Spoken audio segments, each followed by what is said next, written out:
Mustafa Hidayat, the host of Dear World Live, presented by Doha Debates.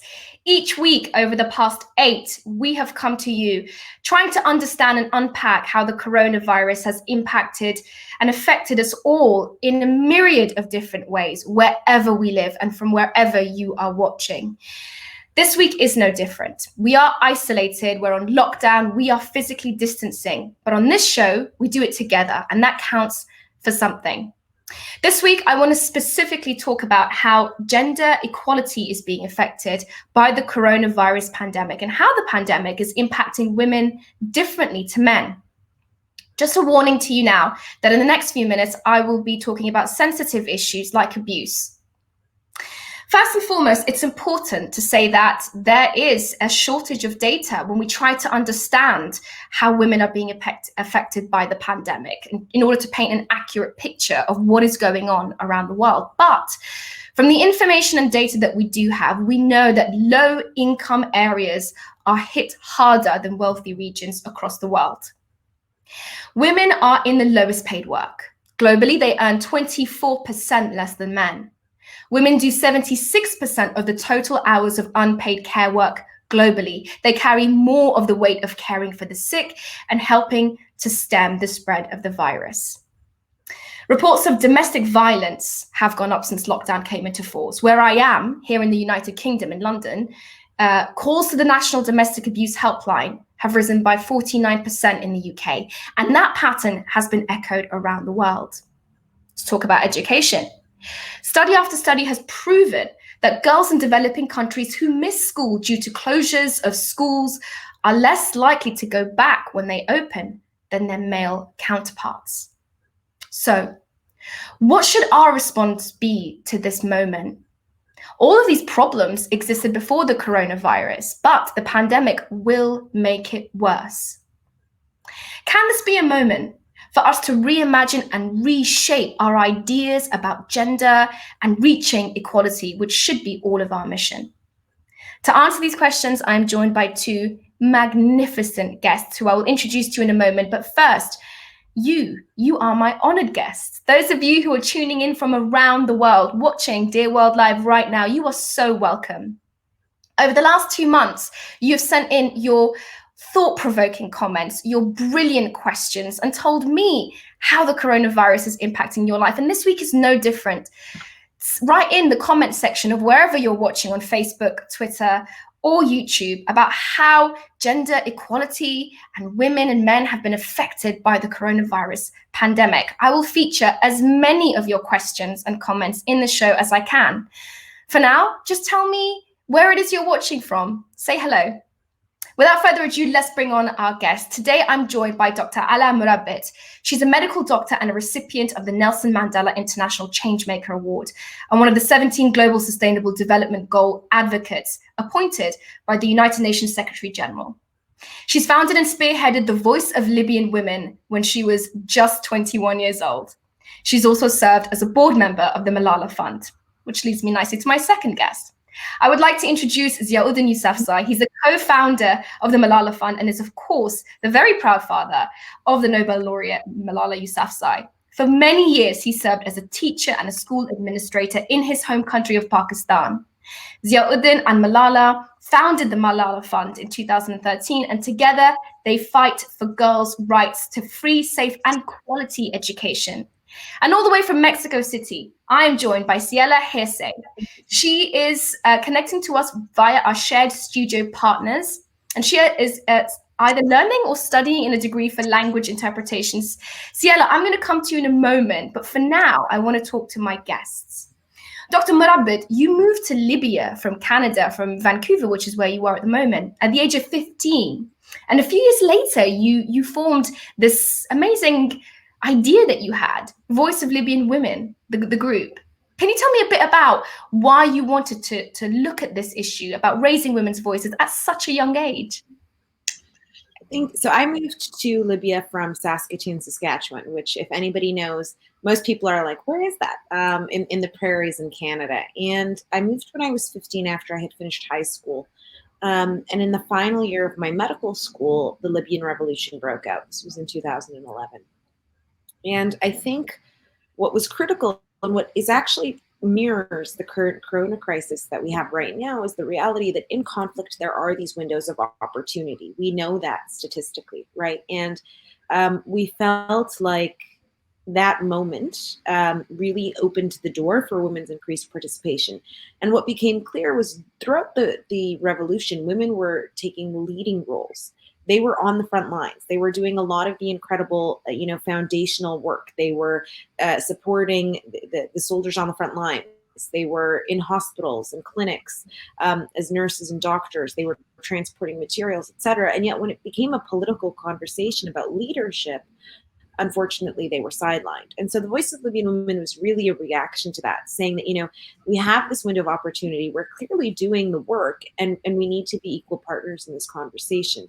And I think it is so incredibly important when we're looking at our current context to recognize that, conflict is conflict. Sometimes it's with individuals and you can sit at a negotiating table. Sometimes it's with diseases that you have no power to be able to sit across from. And what we need is mediums and ways in which we can actually contribute to that process, to that both the political but the social process. And we particularly need to look at the very unique ways in which it impacts women and the unique ways in which women can actually be, champions of the solutions. I'm going to come back to that, the idea of women being as much part of the solution as they are marginalized. Ziauddin, if I can come to you very, very quickly. You've been championing women's equality and gender parity for decades, and it started with your sisters when you were living in Pakistan. Why is this issue so close to your heart? Thank you so much. As I always tell that I grew up in a very typical patriarchal family and a very traditional patriarchal society. I had 5 sisters, and none of them had an opportunity to receive education. And I could see all these inequalities, discrimination against women and girls in my society, in my community. And right from the very beginning, I was very mindful and conscious of all these discriminations. I could see that I had more a pair of shoes, better clothes, and better food as compared to my sisters. And the worst discrimination that my sisters went through was deprivation from education that crippled their future. Then one of my first cousin was married and she was bound in a forced marriage. She could not go out of that. Like patriarchy then added with the religious extremism, it leaves very, very, very little space for women's freedom, women's liberty, and their full-fledged life. Absolutely. Yeah. Dr. Murabit, let me come to you very quickly. You're a sustainable development goal advocate for the United Nations, and one of those is the idea of gender equality. How have efforts been refocused in this time of the coronavirus to meet the very acute demand of women around the world? I think that's an incredibly important question. There's been a lot of action, I think, at the multilateral level within the UN. UN Women has really kind of led on some research showing the very unique implications of the pandemic on women. But has that translated to an on-the-ground understanding of what we need to do to ensure that women are protected, that women are supported, and that women are in leading roles throughout this crisis? I don't think so. And I think a lot of that actually comes down to the fact that we do have we don't necessarily have the best institutional prioritization, right? We often ignore the important for the urgent. We overlook sometimes the urgent, for the more popular, et cetera. And so what we did see happen and what we continue to see happen with COVID crisis is that a lot of countries were just so incredibly unprepared for the health crisis that they did not really look at the long-term impact, down the line on social justice issues, that they didn't look at gender, that they didn't really look at the fact that, coronavirus doesn't necessarily do anything except for exacerbate what already exists in your country, right? And that definitely wasn't taken into consideration in terms of how do we actually ensure women's inclusion? How do we ensure women's safety? I mean, it came way before the crisis. Yes. And by the time the crisis came along, it was just, a lot of countries were out of their depth. Absolutely. Mr. Yousafzai, let me come to you. Now, the Malala Fund is a global organization and you're a co-founder of it. It demands that women and girls have access to safe, to quality education. And in the light of the COVID-19 pandemic around the world, Malala herself and the fund have featured stories of young girls trying to get an education, trying hard in this very difficult time. Why is it important for you to highlight these stories in this time in a response to the COVID-19 pandemic? Yes, this is very much important. As you mentioned, that our fund is working in 8 countries and we have 59 champions. And in this difficult time of COVID-19, our fund has special projects through those champions to respond to the COVID-19 pandemic. According to Malala's fund latest research, 10 million more high secondary school girls will be out of school as this COVID-19 is finished. We hope that it finishes one day. Also, as you mentioned, we have a platform of internet publication that is called Assembly, and girls from all over the world, they share their stories that how their lives are impacted by the COVID-19.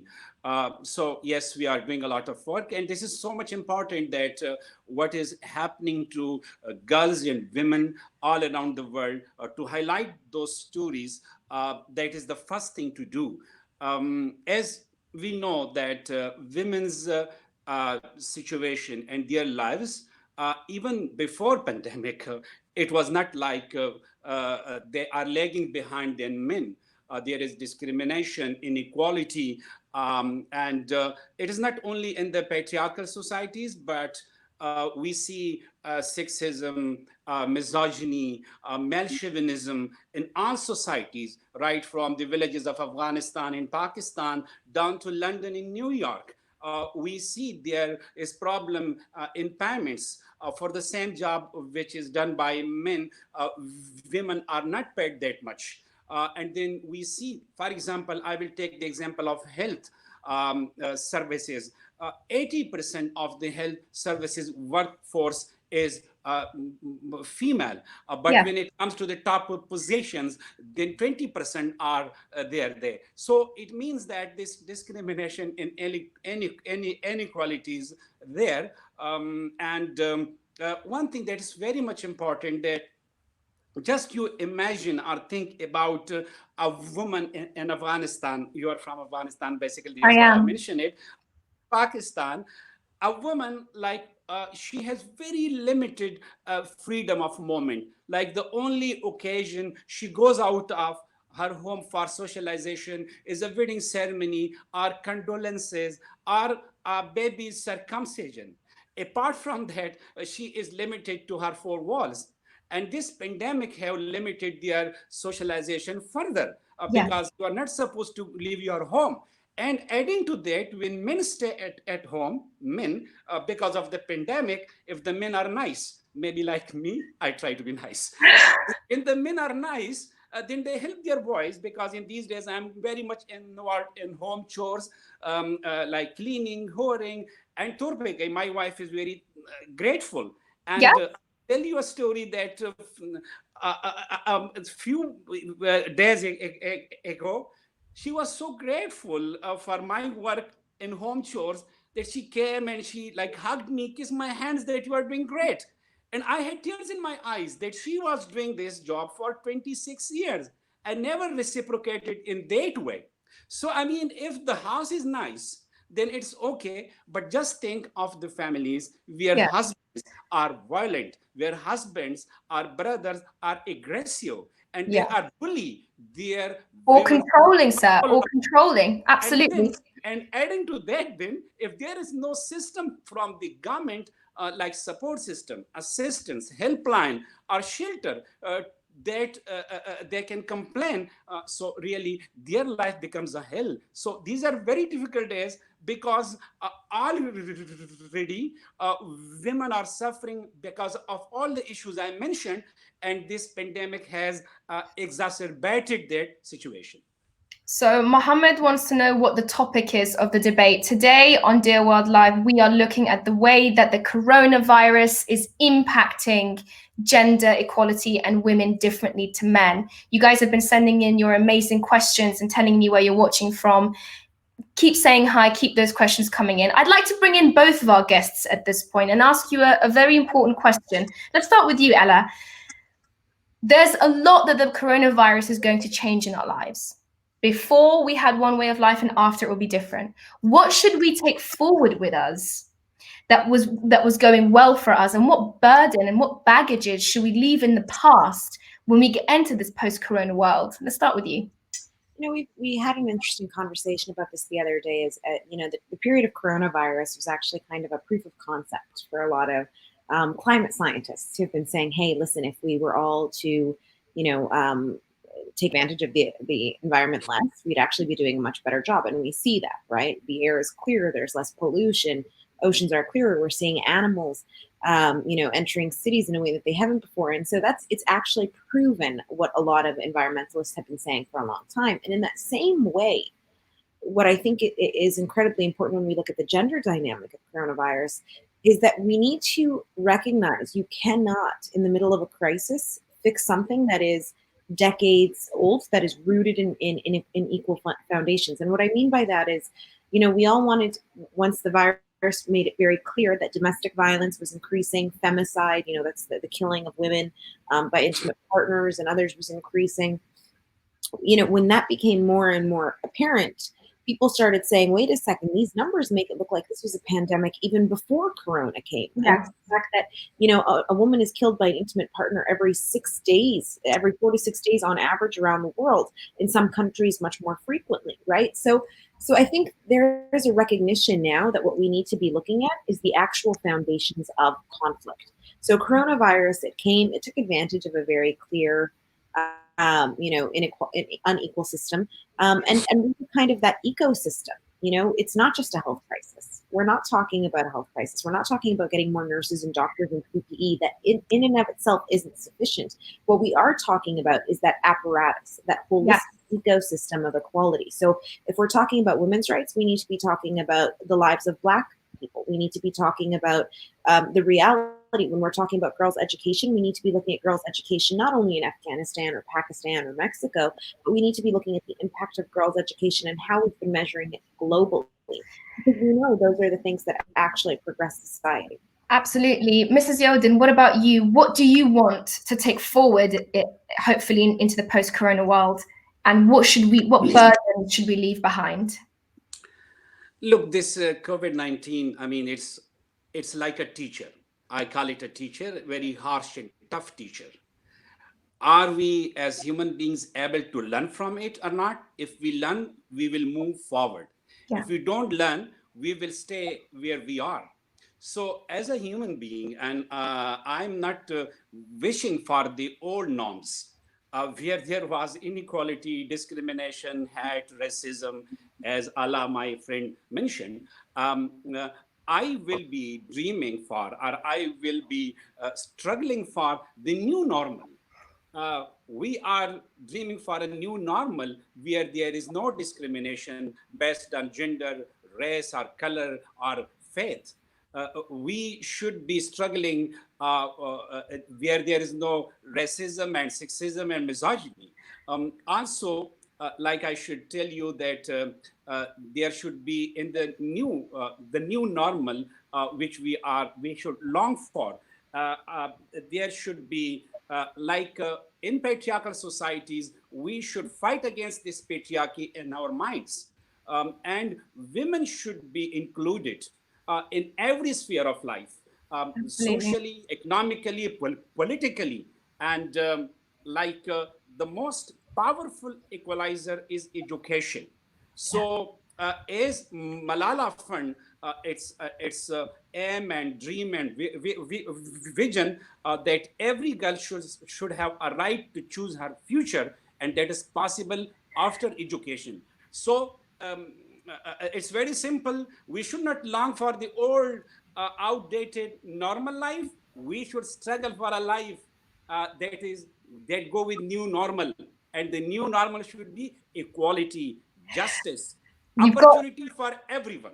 You've got two of us shaking our heads in agreement, nodding with you, sir. Thank you very much. Those of you who are watching us, joining us right now, this is Dear World Live. I am your host, Nellifer Hidayat. The show is presented to you by Doha Debates. We are so thrilled to be joined by our two guests. We are joined by Dr. Alaa Murabit. She's the UN Global Sustainable Development Goals advocate and the founder of the Voice of Libyan Women. And of course, Ziauddin Yousafzai. He's the co-founder of the Malala Fund and the father of Nobel laureate Malala Yousafzai. Waiting in the wings and watching along with us is a fantastic active audience member. Ciela Hersey is joining me from Mexico City.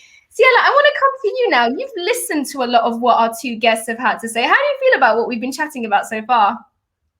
I mean, it's really great to hear them. It's a pleasure to be here, and well, thank you very much. I would love to talk a little bit about what's happening here in my country. Please go on.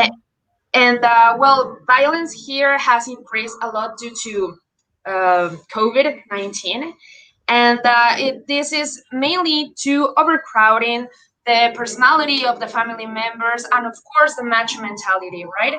We have always had this problem with the macho mentality here, and we also have had many protests where we are fighting to have this equality. And for example, this March we had two Pacific protests. One of them, well, girls studying. They were some infiltrated rioters, and these girls started vandalizing monuments, etc. And at first I was against it, because instead of making people focusing on the fact that we are fighting because we are being killed, women are being killed, I realized that, I mean, if we have to destroy certain things to be heard, so be it. And after that situation happened, the next day we have another protest that was really, really cool, I must say, because we were supposed to disappear. Yeah. Ciela, I want to know what exactly have you know? I mean, Dr. Murabit mentioned femicide, and in Mexico, where you're staying, femicide is the killing of a woman for being a woman, which is as extreme a threat to womankind as you can get. Are you noticing any increase in your neighborhood of fear or trepidation? What are you experiencing in your immediate surroundings? Well, where I live is very safe, but for example, if you go to the suburbs of Mexico City, those places are really dangerous. So women there are the ones who are being killed. We don't feel safe. If you go to this, if you use the subway, there's actually a wagon only for women, because we needed to do that so men could not touch us or try to harass us, things like that, you know. So that's why we are so angry. That's why we're trying to do a lot of things to change the mentality of men.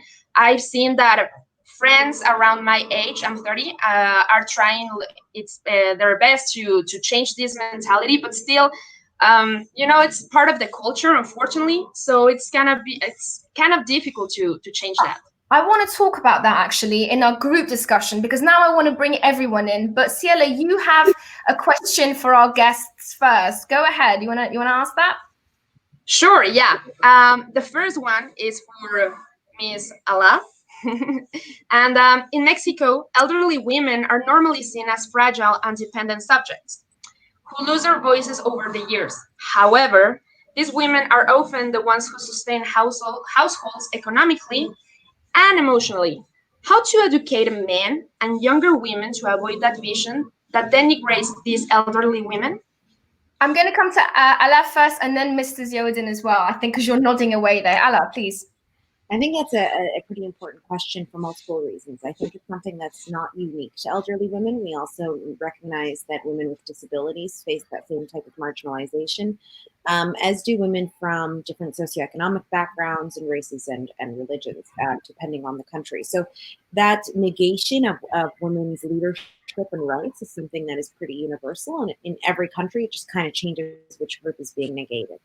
I think there's a couple of very critical things we can do. The first and foremost is, we talk a lot about how do we change other people's minds. I think we first have to ensure that those individuals know that they are leaders in a way in their community. In the same way that girls' education and the Malala Fund really focuses on girls' education, recognizing that young girls are agents of change and leaders, and that economically and statistically they're the single most important, agent in actually changing a society. We also have to be speaking to older women and saying, hey, listen, you've actually, the experience, the knowledge, the lifetime that you have lived makes you a leader in this country. And we have to have that role modeling, that vocalization of what they've done and who they are and what they believe in. And that's the only way I think we really get that voice and that face to the rest of the community, so that people can actually embrace that kind of leadership. The second thing, and in my opinion, the single most important thing that we can do politically is actually create systems which support women's leadership, regardless of age or background. Or, we really do need to start looking at the way in which our political apparatuses operate, the way in which our media operates. Who do they amplify? Who do they look at leaders? When they're talking about changes in a community, who do they go to first? And how do we really elevate and amplify these voices to ensure that they're not something that's seen just as a, oh, she's an important member of our household, but rather, oh no, they're important members of our community, and they've led it, and they continue to lead it. Ziauddin. If you repeat the question, I thought it's for Harto, so I didn't. Please. Sure. I'll just paraphrase if I can, just because of time. I want to make sure we get as much of the audience question as well. The question was, elderly women are normally seen as fragile and dependent, but often they're the matriarchs and the leaders of their families. So how can we educate young men and younger women to recognize that status and to avoid the vision, this idea that old women are not useful? You mean about the old women or men? Yeah, the idea, I mean, for me, like I'm looking at my own family. My entire family is run by women, old women, and they are often seen, we know that they lead a family, but in the wider world, they don't rule or lead our governments all the time. They're not considered to be rulers naturally. So how can we re-educate ourselves to respect and understand the value that these matriarchs bring? Thank you for that explanation. Thank you so much. I believe that the problem is with men basically. Since centuries, we are silly by not recognize women's intelligence, their wisdom. When I come to my family, believe me, my family is led by Torpaikai, my wife. In these days, we are in her protective custody. She doesn't let us outside of the home. And whenever, for example, not even here, when in Pakistan, when I had any issue, the first person I came to or went to was my wife. So this is very unfortunate that patriarchal societies and also men everywhere, they need to learn, and women's wisdom should be like equally. We are all human beings, and the creativity that women have, that's amazing. I was just thinking like about the COVID-19. If we see, so this war, usually world leaders, they use the word war against COVID-19 pandemic. So I was thinking that this war is basically fought by our women, who make up the 80% of the health workforce.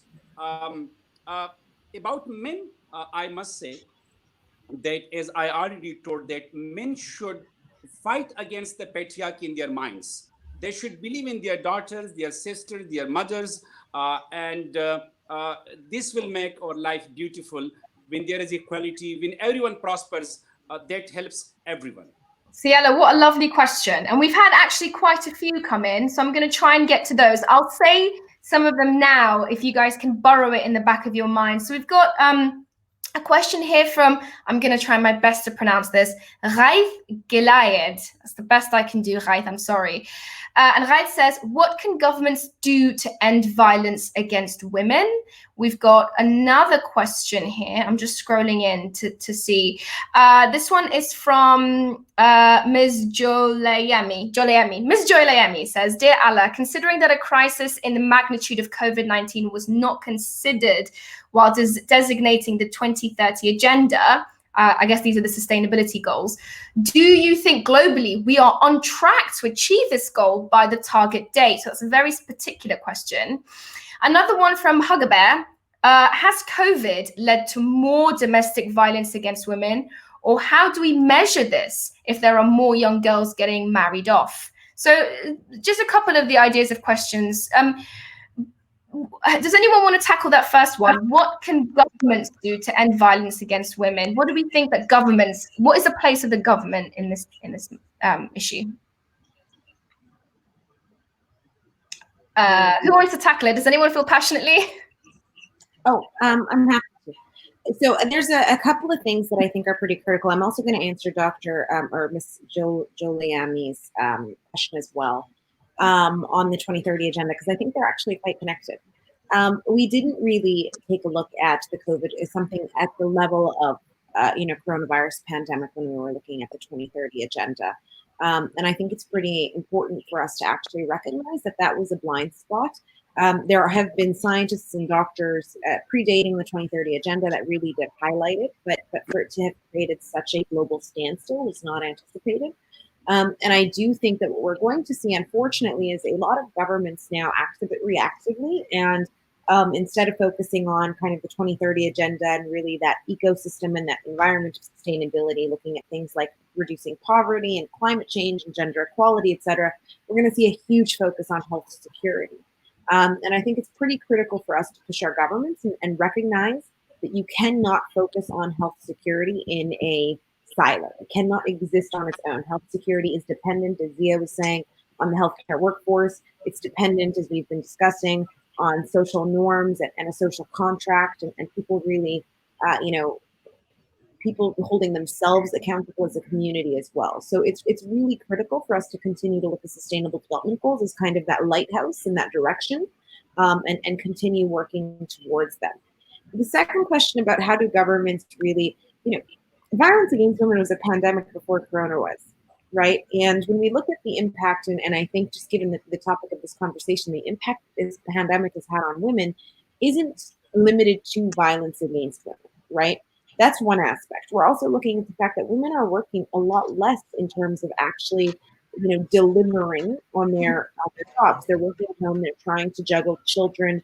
They're taking a lot more of that familial and societal responsibility, and it is limiting their ability to actually perform at work. And that juggle is incredibly important when we're looking for long-term economic output for women, and we're looking at their long-term, prosperity and impact. And then we're also looking at what this actually means. When we're talking about things like domestic violence. Yes. Unfortunately, because of the way that coronavirus has been shaped in the media and the narrative around coronavirus and domestic violence, people seem to think that it's only due to the virus. It's only due to being isolated and social distancing at home. It's only due to, and that's just not correct. Absolutely. So let me ask a bigger question then. Let me ask a wider question. And this is a question for all of you. Has the coronavirus pandemic got the potential, the awful potential of setting us back on the road that we have moved? So we have treaded so difficult steps to get towards gender equality. Is the coronavirus going to set us back? Ziauddin, go ahead. Yes, I should say yes, because as I mentioned, that if we take the example of the domestic violence, what happens then when men stay at home and if they have some financial problem, or they are not going for jobs from morning to evening, And most of the time when they stay at home and they're frustrated, so the only way to get away of the frustration, they just are very much abusive towards their female family members. So it has enhanced and it has But sir, aggravated the Ziauddin, situation. you mentioned in the top of the show a fact that genuinely left me speechless. You said the Malala Fund has done some research and they have discovered that at least 10 million girls Yes. are likely to be out of education, and many of those not returning. That is a hard to accept fact. Yeah, and also having a huge impact. One more thing which I have come to know, that unfortunately some horrible people, they are benefiting or exploiting the pandemic. Like I heard two stories from my country where there an honor killing happened. And the families were thinking that these days the civil administration, the police, the law and order people, they are busy to cope with the COVID-19. So let's do this honor killing. So I mean, it has added to women's issues and their problems, and this is so sad. Absolutely. In short and go for it, yes, without a doubt, we do have a huge risk of being set back. Without a doubt. Ciela, you look quite somber there. What are you thinking about everything you're hearing? Well, for example, our government, they are saying that they are always trying to support women, but the reality is that they are not. Of course, that there are organizations and institutions that could help us, but right now, for example, with COVID, they are closed. So we don't know where to go or who to call so they can really help us in these type of situations. And also, women here are afraid to say something sometimes because they have children, they don't know, they don't work because they are not allowed by their husbands, etc. So we have to make we need to make a change, but the government is not the only one who needs to do this. We are the ones who also need to do something about it, Absolutely. To Ziauddin's point, we need to change our minds as much as we need to change our action. I agree with you. Wonderful. Great. I agree with you. Yes. Look at that. I praise my lady. So I want to understand one thing before we're near the end of our show, and you guys have been truly amazing. There definitely does seem to be a positive, and okay, look, I don't know how to phrase this effectively, but I'm going to try my best. Bear with me, guys. But when women are in charge of countries do better. Whether we look at New Zealand, whether we look at Iceland, Germany, we could look at Finland, there seems to be a correlation between more women in leadership, more women in government, more women making laws, more women in town planning, and the result of that for the broader community. So I guess I want to know, how important is it to have women at the forefront of our response, whether it's in education, in healthcare, at every level? To Alaa's point, women are as much part of the solution as they are victimized. What do we think about that? Well, it's incredibly important for us to recognize what we know about inclusive security, and that's really the mutual leadership, right? And what we do know is that right now, if you look at most peace processes, 90% fail within 5 years. However, if they have the inclusion of women in civil society at the agenda setting phase, that means when they're really discussing what they're going to focus on, how they're going to approach it, what the solutions are, you then look at a rate 35 times higher success over 15 years. Wow. Right? So that's an incredible difference. And that isn't unique. It's not saying we need only women's leadership. It's a recognition that we actually need inclusive leadership. We need as many people that are representative of the communities they serve at the table. Because that way you're actually creating solutions. Okay, I would like now to go to the final part of our show. And this I'm going to speak just to our guests, Alaa and Ziauddin. This is the part of the show where we have our call to action, where you, with your expertise in the many, many ways that you have helped with this issue, can help us to be better. We're focusing on the solution. Ziauddin, I want to come to you first. You are an ally of gender equality, and in order for 50% of the world's population to achieve gender parity, the other 50% must speak up. What advice do you have for male allies or men who want to make sure that their sisters, their mothers, their wives, their daughters are on an equal status to them? What advice do you have, sir? Yeah, I will be very short. And one thing which I always tell, that is when people ask me that what special I did for my daughter, and I tell people they don't ask me what I did, ask me what I did not do. I didn't clip her wings. So my first request to men, to fathers, brothers, and all these men is that don't cut the wings of your daughters, sisters, and wives, right? That is the first thing. And number two, we see this inequality and discrimination. It is a structural, it is institutional, and in some countries it is constitutional. So we have to fight against it. We, the people, men, and also the governments. I will ask all the governments that whose policies are patriarchal. For example, they invest more on boys' education and less on girls' education. So all these things, it needs a paradigm change. One other example, like you see in wars and conflicts, the people or the population that suffers the most are women and children. Yes. But right now, we have this negotiation for a sustainable and long-lasting peace in Afghanistan. I wish that between the negotiation of Taliban and Afghan government, there should be a women representation. And there isn't. So, in all these like peace negotiations and conflict resolution, if half of your population is out of that discussion and conversation and decision, that is horrible, really. Sometimes I think that are we really civilized? Like Alaa, Murabit, are we civilized? This is something that you've worked a lot on. Well, I think, so there's two critical things, I think, in answering your question. The first and foremost is, and I'm hearing a lot of it, even when we have conversations about the impact of COVID on women, people say, well, statistically, aren't more men dying? How can you say this is disproportionately affecting women? And I think it's critically important for us to know that there is a difference between what is the immediate impact and what is the long-term impact of this pandemic. And the reality is, in the immediate, we're actually looking at quite equal numbers.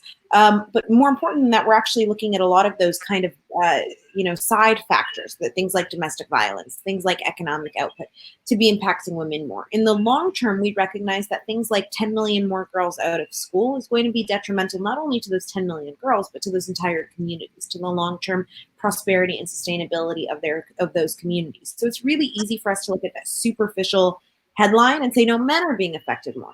The second thing is to answer that men are being able to be counted better. We're good at counting things like death and birth. It's harder to count the number of girls that haven't gone back to school in Somalia or Afghanistan, for example. But very quickly, call to action. And we don't seem to really want to count the amount of women being beaten and killed, right? That's something that we've seen from our own histories. We don't view it as much of a priority. And the call to action, I think we're in a pretty unique moment of history. We're seeing the protests, the very, I think, important and critical protests happening in the United States for Black Lives today and this past week. We're seeing that resonate really around the world. We're recognizing that Black people were disproportionately affected by coronavirus, both in terms of death and in terms of that long-term, economic and personal impact that we were just discussing. And I think it is critically important for us to stop looking at women's rights as a women's rights issue. And it is important for us to start looking at really that intersectionality. So looking at gender and race, looking at, how we can better support Black women, how we can really focus on elevating and amplifying the voices of those most.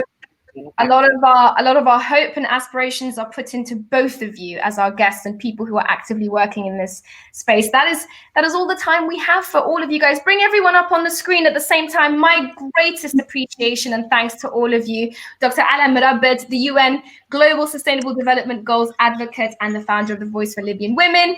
My friend, Ziauddin Yousafzai, the co-founder of the Malala Fund and the father of Malala Yousafzai, and my very active audience member, Ciela Hesse from Mexico City. Say goodbye, everybody. Thank you so much for joining us today. Thank you so much. Thank you. Bye. Don't you go anywhere, because I have a bag full of treats, full of goodies that I want to bring to you for the next few minutes. Stay right where you are, because every week on this show, Dear World Live, we've been tackling a different aspect of how the coronavirus is impacting all of our lives. But that's not all that we do at the Doha Debates. We make actual big live debates as well. And we have been doing it for quite a little while. We debate and we do it pretty well. We vote, we march, we think, we debate.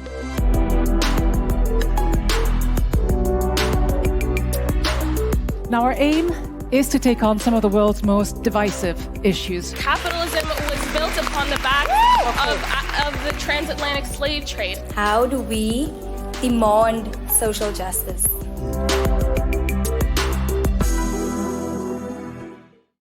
Whether you want to learn about the loss of trust in governments, how artificial intelligence is transforming our lives, the importance of morality when it comes to gene editing, gender equality, whatever it is, we have it all there for you.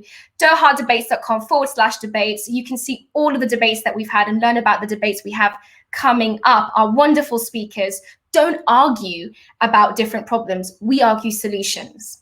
And speaking of solutions, why don't you head to our Instagram page where there is so much waiting for you. Just go straight to Instagram after you watch me and search for Doha Debates and check out our amazing Solving It series, where each week we showcase an activist, an artist, an innovator who's working on some of the most tricky problems.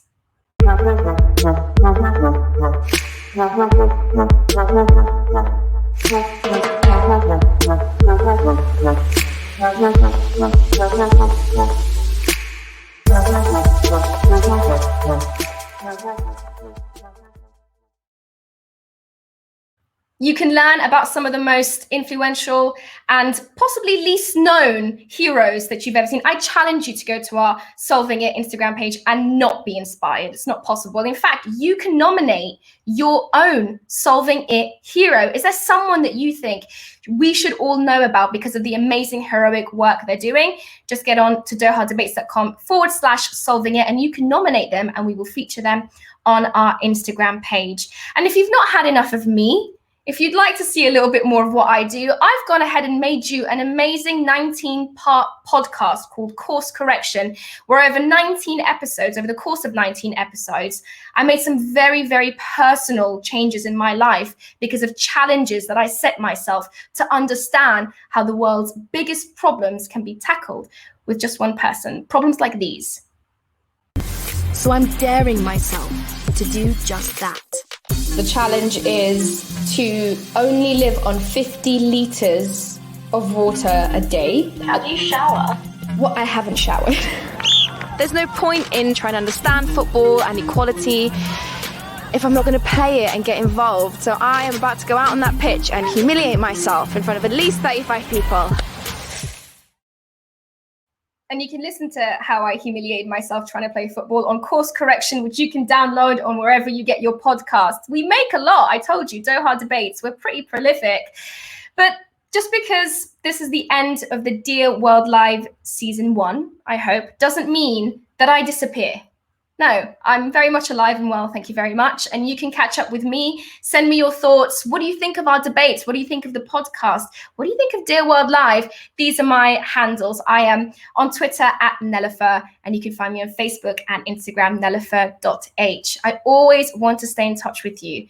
This is a global conversation, and it doesn't end just because the show's not on air. It's just enough time for me to say thank you, and to all of my Doha Debates team. We've worked really hard to bring you this show, and we really hope that you've appreciated watching it. It's been a great pleasure to have you. And we have a saying at Doha Debates: don't settle for a divided world. We won't. Goodbye.